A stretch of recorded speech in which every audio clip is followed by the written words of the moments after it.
When it comes to the inflammatory dysbiosis, some key things that you want to consider is digestive support. Okay, so like chewing really well, like encouraging slow eating, enzyme support. I would not bring in hydrochloric acid until you're confirmed to not have H. pylori anymore. I would correct your constipation, like really making sure that after meals you're having bowel movements, ideally 2 bowel movements a day, minimum 1. Hello and welcome to the podcast. Today we get to chat about stool tests. Yeah, poo. I love the GI map from Diagnostic Solutions. It has up-leveled my own health. When I was dealing with a ton of health issues, a practitioner friend of mine suggested a GI map. And at the time, I knew nothing about this situation. But I did it. I sent in my stool and we got some invaluable information about it. Now, the GI map is an innovative tool that measures gastrointestinal microbiota DNA from a single stool sample and uses incredible technology from a quantitative polymerase chain reaction, aka qPCR and real-time PCR technology. And the GI map was designed to detect microbes that may be disturbing normal bacterial flora balance and contributing to illness, as well as indicators of indigestion, absorption, inflammation, and immune function. So the GI map allows us to see the different dysbiotic patterns that we're going to find in the gut. So if you've been told by a practitioner, you have dysbiosis, well, okay, like, thanks, but that really doesn't tell us anything, because dysbiosis literally just means imbalance. Like, I can tell you there's a lot of imbalance in my body. Could we get more specific than that? So what I love about the GI map is that we can determine, based on the results of this test, if we are dealing with an inflammatory situation, if we're dealing with a digestive dysfunction dysbiotic pattern, or if we're dealing with an insufficiency issue.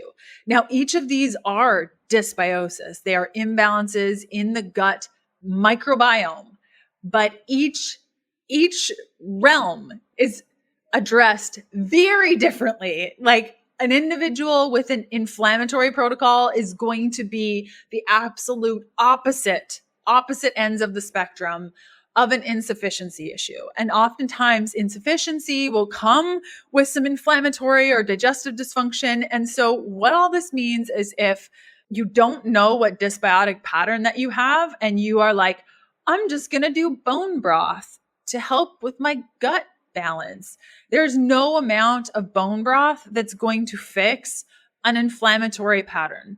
And yes, it could benefit our secretory IgA, which are the gut soldiers throughout our body, but it's not going to do a whole lot broad scope. So when I did the GI map for the first time, this is where, praise be to God, they found Entamoeba histolytica, which was a pathogenic parasite that was really affecting my liver and causing me to have crazy constipation, the most unreal constipation ever. And so the GI map quantifies bacteria, fungus, viruses, and parasites using qPCR. And I love this test. It goes through pathogens and parasitic pathogens, especially. We go into viral pathogens, then H. pylori, commensal or healthy bacteria. We have the opportunistic bacteria and yeast and viral imbalances. Then we have the parasites that aren't going to cause like major issues, like the pathogenic ones, like what I had, but there's still a problem. We go through worms and some protozoa.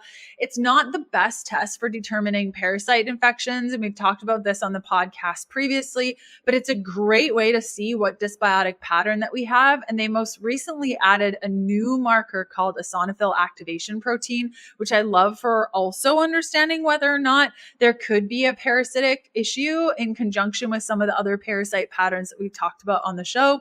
And then we go through the health markers, which I love in understanding how our body's processing fat, if our imbalances in the gut are affecting our estrogen detoxification pathways, and even how we detoxify toxins. It's going to highlight our secretory IgA, which are those gut soldiers that we really, really care about, whether or not we're sensitive to gluten. Now, this can go up or down depending on a ton of factors that we're not going to get in today. And then also the inflammation throughout our body. Now, practitioners will sometimes add a marker called zonulin. I don't find it overly helpful. If we can determine whether or not you have digestive dysfunction, inflammatory, or insufficiency dysbiosis, like your zonulin's going to be wonky. And so I find this addition to the report is more of a money grab than it is anything else. And so I don't personally do zonulin for my clients. When I pull these reports for my clients, I never include zonulin. I don't include it for myself. I find it to just be overkill and a waste of money. And it is quite expensive. And let's just go with the things that are actually going to make a big difference.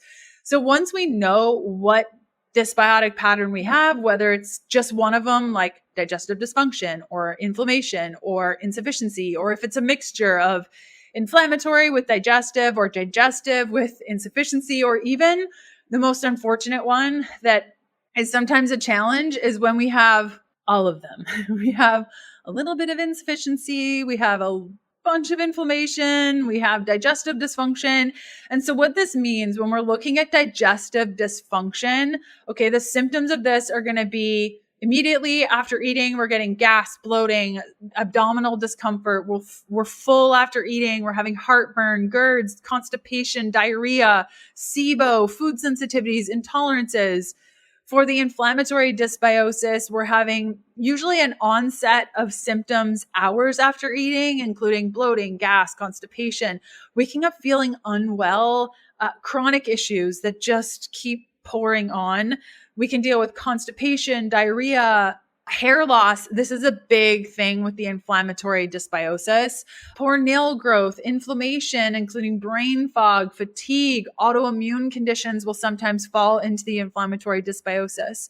When we're dealing with the insufficiency, we're more dealing with bloating, constipation, diarrhea, leaky gut, autoimmunity, because the gut lining is just unhealthy and it's inflamed and it leads to a lot of autoimmune type reactions. We're usually going to be dealing with poor immune function, fatigue, headaches, acne.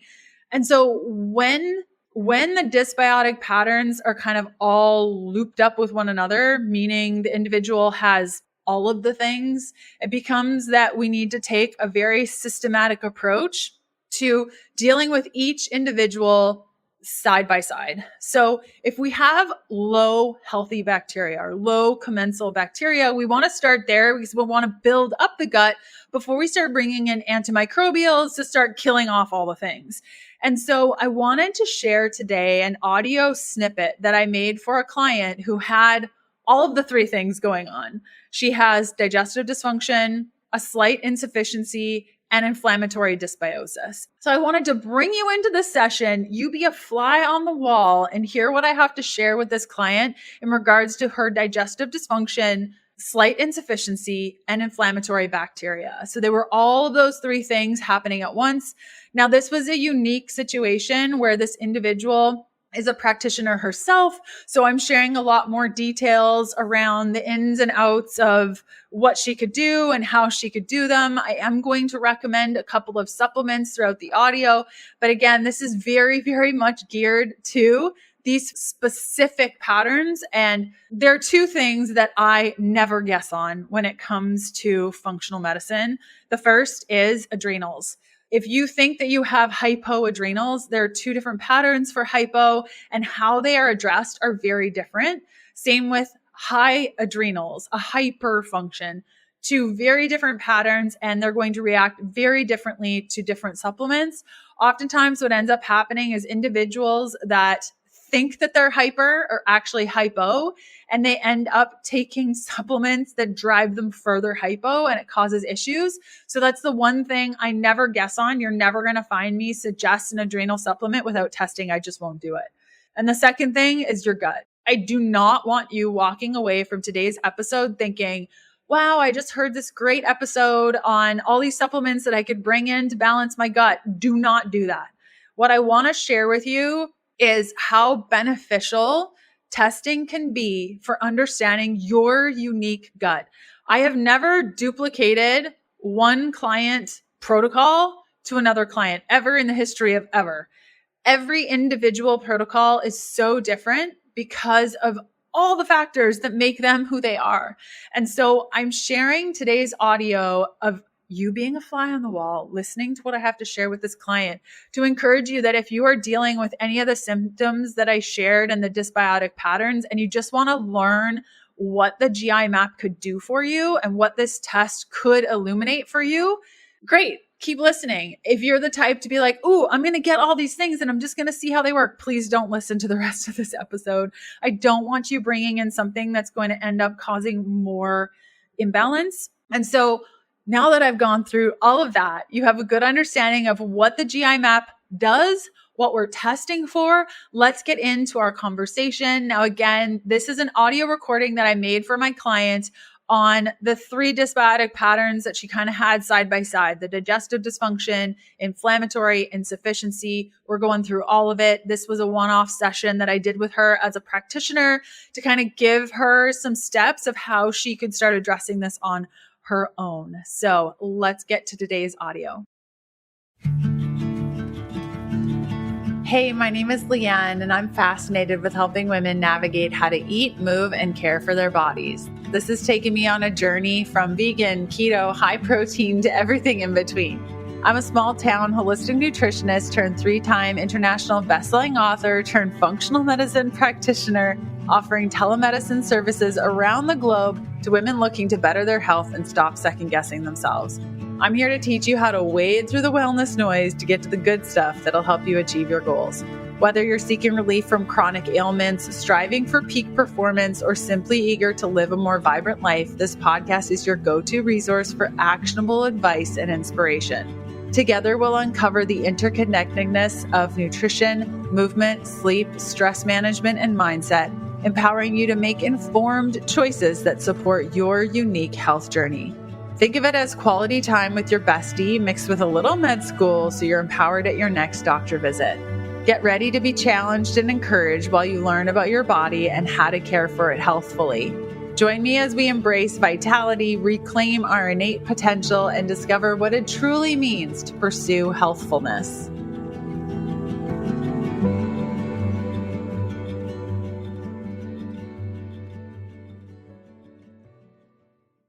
I'm going to basically talk to you like I would a practitioner and kind of just going through some of the facts, what we're seeing, why we're seeing them, kind of like putting things together. So when we initially connected, we saw that there were symptoms of mitochondrial dysfunction, drainage pathways work being needed, blood sugar support being needed, intestinal support being needed, thyroid support, parasites, symptoms, SIBO, Lyme, toxicity. Usually with the Lyme symptoms, they usually align with the parasite symptoms, and oftentimes how we know whether or not parasites are shifting or whether or not we know that Lyme symptoms are connected to parasite symptoms is when we start to address the parasites, the Lyme symptoms go down. And so when I say Lyme symptoms, it might not mean that you actually have a bacterial imbalance, but that many of the symptoms that Lyme presents with will also be symptoms of parasites. And as we start to address the parasites, then the Lyme symptoms go down. It's not uncommon too when we have intestinal symptoms, parasite symptoms, for there also to be SIBO symptoms. And so just working through that, it sounds like digestively things are going a lot better. If I just take a look at your protocol and what we did here, because we believed that liver was such a bulk of what you were experiencing and liver being so needed for you, we added in the kale support. Biotoxin binder will also do a little bit of liver work, the twice daily multi providing nutrients for liver work. We brought in the CT minerals for biofilm work specifically, and then the BCATP for energy. What I would do, just kind of like looking at this, is basically staying on this same structure where with the kale support, you have some sort of liver support, BCATP, some sort of mitochondrial support, biotoxin binder, some sort of specifically GI binder, especially looking at these GI map results, which I'm going to go through in a moment. CT minerals, some sort of biofilm agent, just looking through the GI map, which we're going to get to in a moment. I do believe that some sort of biofilm work, whether it be reishi or what else could be. I wouldn't use any of the harder biofilms, but I think things like reishi could be really, really helpful because they're a little bit more light touch, only because you're not recovering, or at the time when we did our onboarding, you weren't recovering from workouts well. So I think reishi could be a really, really good one for you. N-acetylcysteine, because it acts on the liver, could also be really helpful. N-acetylcysteine also works really well with H. pylori, which we're going to get to in the GI map and why that is relevant. So some sort of biofilm agent throughout the work that you do on your root causes over the next 6 months could be good. At some point, using something like olive rex could be helpful. This is an olive leaf combination. It does have antimicrobials, and I'm going to talk about in the GI map where I don't think that you should be starting off with antimicrobials right away, only because we do have a little bit of an insufficiency problem. But I could see olive rex being really, really helpful, like maybe 4 to 6 months down the road, where you're looking to balance out your GI. You've already been on antimicrobials for a time, and you're wanting to do some biofilm, but also some killing. Okay, so olive rex works really helpful for blood sugar imbalances, candida, Epstein-Barr, opening drainage. And so olive rex could even replace a liver supplement at that 5 to 6 month range as a way to not only balance the gut, but also bring more liver support into your protocol. A liver support of some kind, mitochondrial support of some kind, a GI-based binder, whether that be biotoxin binder or GI detox, some sort of binder that actively works within the GI tract is going to be helpful, especially as you start to add in antimicrobial agents. Some of the more sensitive binders, specifically with a GI focus, like Ultra Binder or the sensitive form of the Ultra Binder, the GI detox. I really like biotoxin binder. That's more of a standard binder. I specifically love it for phase 1 liver detoxification. And just based on your symptoms and how we're progressing, I would say that staying on the biotoxin binder would make a lot of sense, at least for like month 1, 2, 3 of a GI protocol. So that's kind of like the base. Okay, I would stay on the twice daily multi specifically for iodine, selenium, the zinc, the B6, on all the cofactors we need there based on the blood work. And then we get into the GI map. So I want to take you through the GI map, what it looks like, what we're seeing. So when we look at a GI map, we're looking for 3 dysbiotic patterns. Okay, so we have insufficiency dysbiosis, digestive dysfunction dysbiosis, and inflammatory dysbiosis. And congratulations, you have all 3. And so when it comes to this, you need to be very systematic with how you work through a GI map that has all 3 dysbiotic patterns, because the last thing you want to do is, for example, address inflammatory bacteria before you've addressed the fact that you have low bacteria. Otherwise, you're going to have reactions. And so let's just go through this and I'll kind of explain where we're seeing these imbalances, and then we'll get into suggestions that I have on mapping this out for yourself. So page 1, everything is DL. That's what we like to see. How we know that we're progressing poorly in a protocol, I would say specifically, is if you start to see E. coli show up, just because a lot of the markers that you have specifically related to the insufficiency dysbiosis, a lot of these commensal or healthy bacteria protect us against E. coli.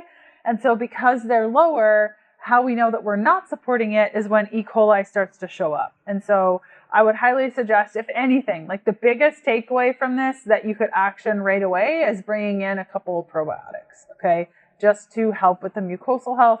And I would say the second thing would be some sort of mucosal support.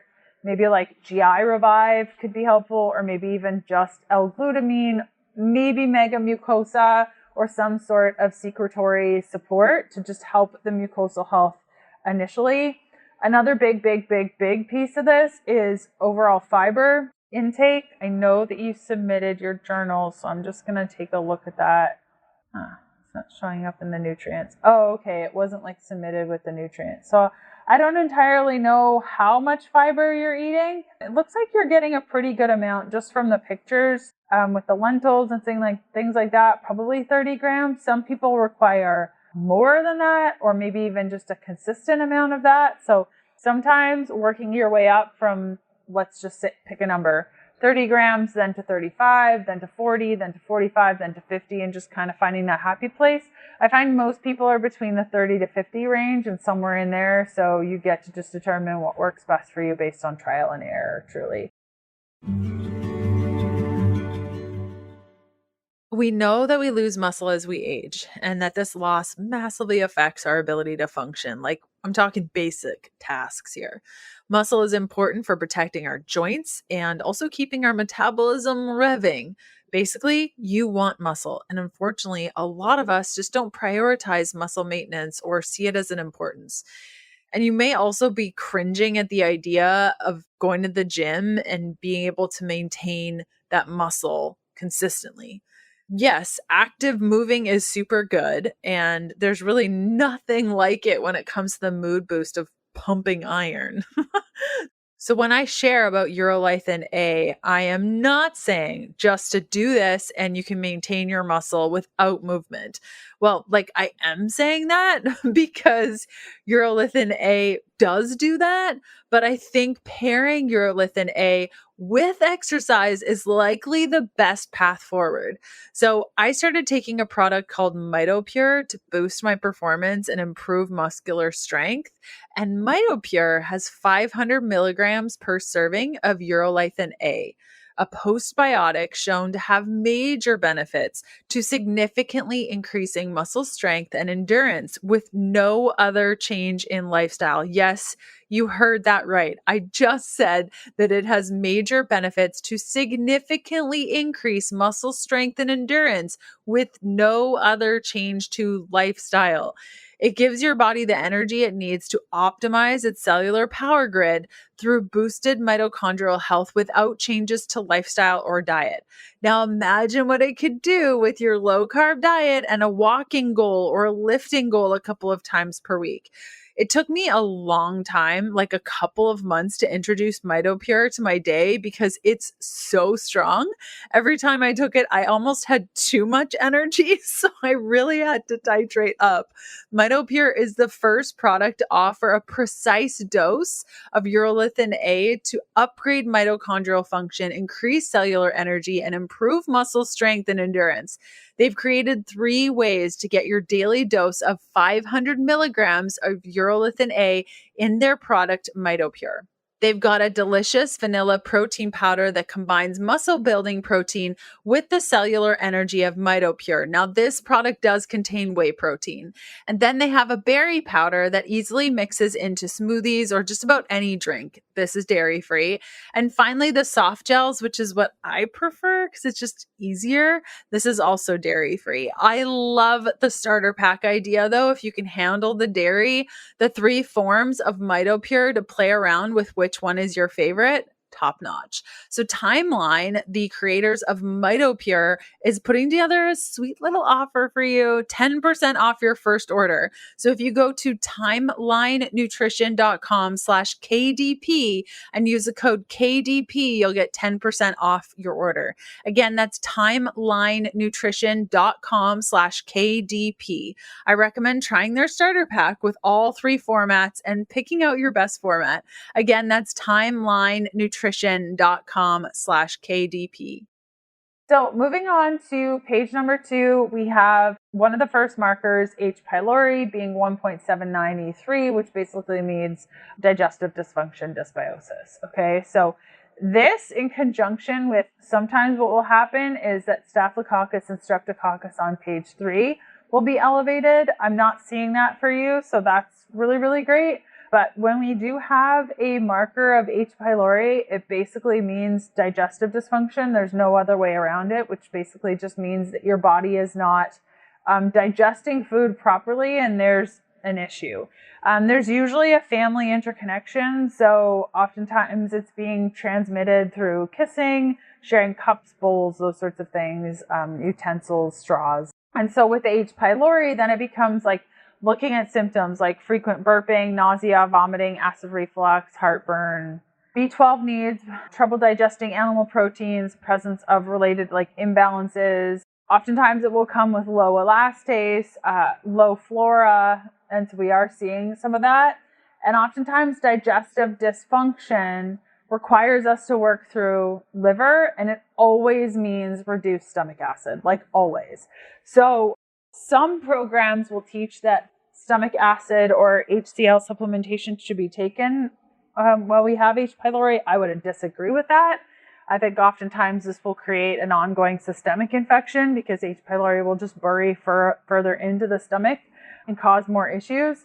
Oftentimes, dental hygiene is also part of it. On our list of to-dos, I did want to bringing in dental Sidon at least once a day to start brushing your teeth with to help with this, and just kind of seeing this take form. I would say that should take precedence over some of the other actions. So just brushing your teeth first thing in the morning before you drink or eat anything with dental Sidon, scraping your tongue, just making sure that the mouth is really clean before you start drinking stuff, because the mouth will start to build up bacteria and when we sleep. And so drinking that's just going to bring it down into the digestive system. The next piece that I wanted to cover was just let me bring it back up. Right. Commensal keystone bacteria on page 2. So if you just take your eye and kind of go through the arrows, you can see that most of them are more on the low side. And then the bacteriophylla, you'll notice, is all on the red, the Bacteroidetes and the Firmicutes, just basically meaning you don't got a lot of the healthy guys. Now, looking at the key ones that we really, really need to support, low bacteroids, this is an anti-inflammatory. So when it's low, it means that it's not working to support anti-inflammation throughout the gut. So long term, when this is low, it's going to cause more inflammation because Bacteroidetes isn't working for you to reduce the inflammation. Bifidobacteria, often related to low fiber intake. Escherichia is often related to reduced mucosal health. Enterobacter is reduced mucosal health. And then the low BF, so basically the Bacteroidetes and the Firmicutes, just tell us overall there's an insufficiency of bacteria. And so oftentimes with an insufficiency of bacteria, specifically when we're dealing with also inflammatory dysbiosis and digestive dysfunction dysbiosis, is we have to start with the insufficiency first, because this affects intestinal and immune function. Usually it's on its own, but sometimes it's combined with inflammatory and digestive, and it needs to be addressed first. Okay, so our healthy bacteria protects against infections. It moderates the intestinal permeability of the gut. It decreases the inflammation. Symptoms that can be a sign of insufficiency dysbiosis include bloating, constipation, leaky gut, autoimmunity, poor immune function, fatigue, headaches, acne. So oftentimes this is happening due to glyphosate exposure, chemical exposure, poor diet, specifically low fiber diets or not enough fiber diets. Medications like Accutane, liver can also play a role in this, as well as the digestive dysfunction dysbiosis. And so with insufficiency dysbiosis, it's really characterized by a low level of the beneficial bacteria. Now, it's not super, super low level. So oftentimes in these cases where it's like a medium level, oftentimes I would suggest at least minimum 30 days of 2 different probiotics. Usually if it's coupled with digestive dysfunction, I'll do an Aspelardi as well as a higher dose probiotic. And if you really wanted to make sure that all was well, you could do 60 days rotating your probiotic once. So staying on the Aspelardi, doing 30 days of one and then finishing it off, and then do 30 days of another before you start your antimicrobial agents. When it comes to just overall diet support, plants, more plants, all the plants, all plants. Like 6 cups of plants or produce per day, and 30 different species of plants, like 30 different plants rotated throughout the week to just create that diversity. When it comes to just like Faecobacterium overall and the balance of the gut, resistant starch, prebiotic fibers are going to be great. Cooking and cooling rice, cooking and cooling potatoes, those are like the 2 easy ones that won't impact glucose as much as other options. What else do I have to share on that? I would definitely recommend an intestinal repair like GI detox or something to that effect. GI Resolve, L-glutamine, those sorts of things. Aspelardi as one of the probiotic agents. And I would stay there for 30 to 60 days before you bring in any antimicrobials. So we already talked about the H. pylori piece there. That needs to be addressed, but as does the inflammatory dysbiosis. So we can see here on page 3 of the report that we have Pseudomonas present and Pseudomonas elevated, as well as Citrobacter present. So Pseudomonas is going to react poorly or is triggered further by gluten, casein, and eggs. So those are items that I would remove. Citrobacter being present is often linked to joint pain. And both of these need to be addressed because that's only going to drive more of the inflammatory process. And then in addition to that, we have parasites which can kind of fall more in the digestive dysfunction realm than the inflammatory realm. But both of these are protozoa, and both of these are going to be likely due to fecal contamination of food or water. And so being really, really on top of the foods that you're eating, the water you're drinking, making sure that it's filtered. And when you're traveling, being really cognizant of that. I would say always when you're traveling, especially to places like Mexico, Dominican, those sorts of places, on a cruise ship, always taking antiparasitics once you're past that 30 to 60 day mark where you're bringing in probiotics. What else do I have to say about that? Yeah, I think that's about it. When it comes to the inflammatory dysbiosis, some key things that you want to consider is digestive support. Okay, so like chewing really well, like encouraging slow eating, enzyme support. I would not bring in hydrochloric acid until you're confirmed to not have H. pylori anymore. I would correct your constipation, like really making sure that after meals you're having bowel movements, ideally 2 bowel movements a day, minimum 1.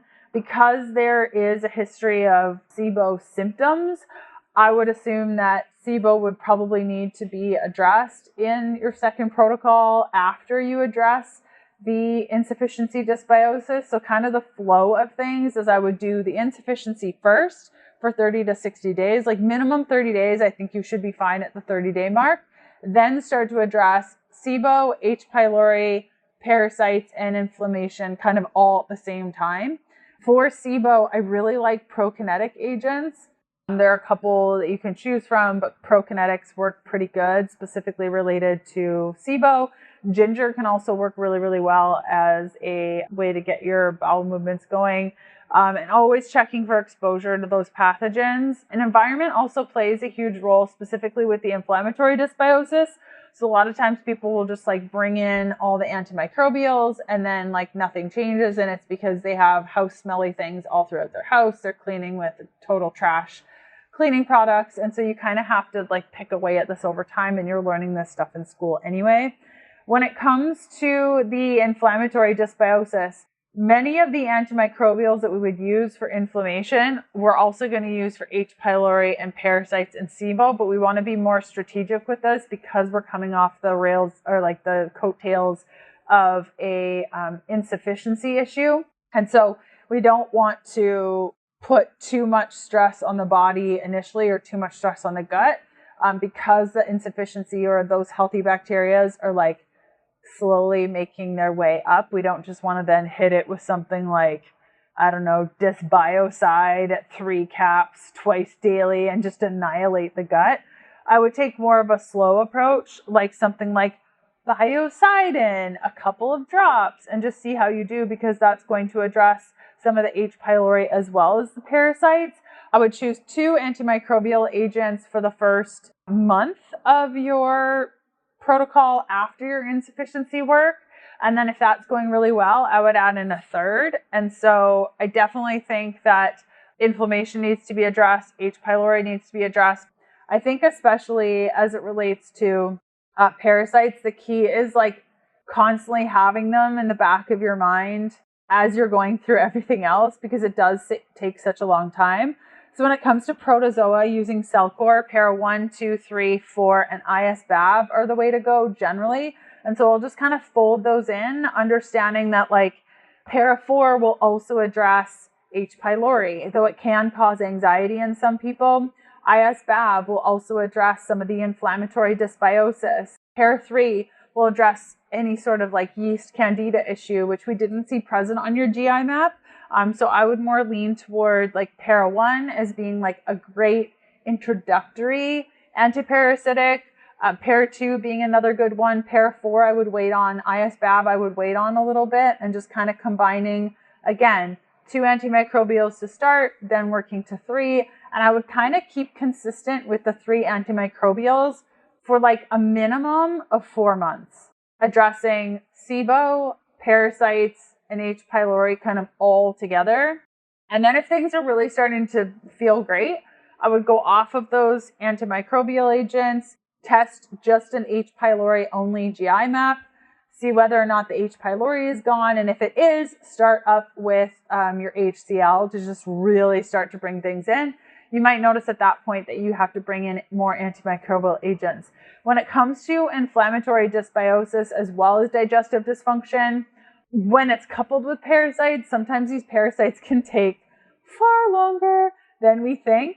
And if the H. pylori on your retest after like 4-ish months of being on antimicrobials hasn't moved or it's gone up, usually that's a big sign to me that either we're not supporting the digestive dysfunction enough in just like supporting the liver, chewing, not stressful environment when we're eating, and just like really staying honed in on taking our time with food, smelling food, those sorts of things, or that the H. pylori has roots in parasites. And until we kill off those parasites, we're going to have some issues.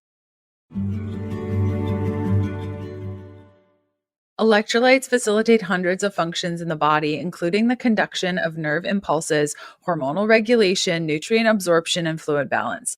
Nearly every one of my clients that I work with one-on-one have an imbalance of electrolytes in some way, from symptoms of headaches, muscle cramps, fatigue, sleeplessness, or seen right there in their blood work. Much of this is improved with proper electrolyte supplementation.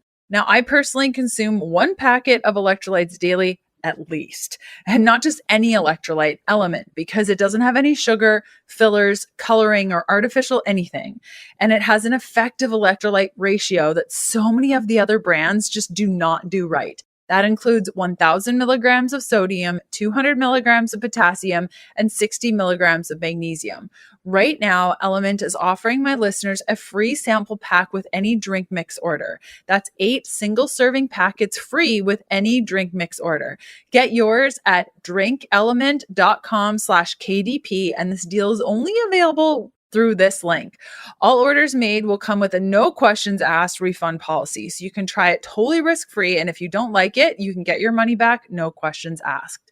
That's drinkelement.com, drinklmnt.com/KDP for your free sample pack with any drink mix order. The last little bit of your GI map, page 4, the intestinal health markers, just kind of go through some of the digestion, GI markers, immune response, and inflammation. I was happy to see that your calprotectin or inflammation was as low as it was, just seeing like the inflammatory dysbiosis and everything else going on. Your secretory IgA doesn't look too bad. And what oftentimes happens with the secretory IgA is it'll actually be driven up by Citrobacter. So I wouldn't trust a quote unquote regular secretory IgA when we have Citrobacter, when we have digestive dysfunction, dysbiosis, or H. pylori, when we have inflammatory dysbiosis, specifically the Pseudomonas, Citrobacter. All of that is going to affect or negatively affect the secretory IgA. But in the case of the Citrobacter, it can actually drive up the secretory IgA so it looks normal when it's not. And why secretory IgA is so incredibly important is because they're the gut soldiers. If you are dealing with an issue like an infection, we need those gut soldiers to be on point, and they're really that first line of defense in response to antigens. So to see what would normally be a low secretory IgA is elevated tells me that your body's like, okay, I'm protecting myself. Sometimes this can be due to chronic dysbiosis, acute infections, acute stress, food sensitivities. So we need to address the GI infections, address any food sensitivities, bring in general immune support. So that's why I was saying some sort of GI support, whether it be GI Revive or L-glutamine or those sorts of things. And parasites.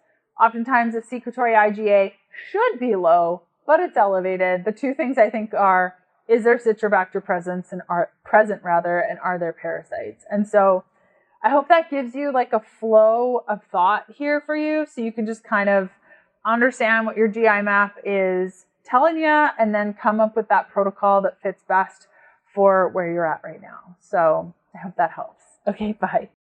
I hope you enjoyed our time chatting about these dysbiotic patterns and what the GI map can do for you. If you have any questions about the content that I shared today, probably the best way to reach out to me is over Instagram at Leanne Vogel. If you don't have Instagram, but you still want to chat, you can go to healthfulpursuit.com/contact and ask me a question. I check my emails once every week, sometimes two, depending on what's going on in clinic. So please bear with me as I just focus on my clients day in and day out. Okay, we will see you back here next week for another episode. Bye. Thanks for listening to the Healthful Pursuit Podcast. Join us next Tuesday for another episode of the show. If you're looking for free resources, there are a couple of places you can go. The first to my blog, healthfulpursuit.com, where you're going to find loads of recipes. The second is a free parasite protocol that I've put together for you that outlines symptoms, testing, and resources to determine whether or not you have a parasite, plus a full protocol to follow to eradicate them from your life if you need to. That's available at healthfulpursuit.com/parasites. And last but certainly not least, a full list of blood work markers to ask your doctor for so that you can get a full picture of your health. You can grab that free resource by going to healthfulpursuit.com/labs. The Healthful Pursuit Podcast, including show notes and links, provides information in respect to healthy living, recipes, nutrition, and diet, and is intended for informational purposes only. The information provided is not a substitute for medical advice, diagnosis, or treatment, nor is it to be construed as such. We cannot guarantee that the information provided on the Healthful Pursuit Podcast reflects the most up-to-date medical research. Information is provided without any representation or warranties of any kind. Please consult a qualified health practitioner with any questions you may have regarding your health and nutrition program.